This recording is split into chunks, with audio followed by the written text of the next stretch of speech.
Tikriausiai jau teko girdėti apie Neo, naujos kartos humanoidą, kuris atrodo tarsi iš fantastinio filmo.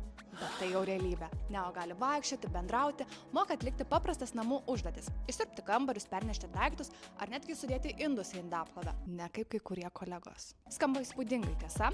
Tačiau kol kas atrodo ne viskas taip tobula. Kai Neo susiduria su problema, užduotį pabaigia ne jis, o nuotolinis operatorius žmogus, kuris perima valdymą. Dėl to kyla klausimų dėl privatumo, nes robotas turi kameras ir mikrofonus, per kuriuos gali būti matoma tavo namų aplinka.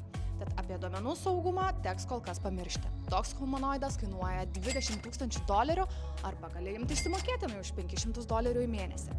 Tad nors tai didžiulis žingsnis technologijų pasaulyje, daugelis kritikuoja ne už tai, kad už tokią kainą tikimasi kur kas daugiau.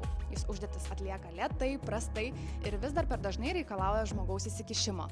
Ar tu norėtum tokio roboto savo namuose?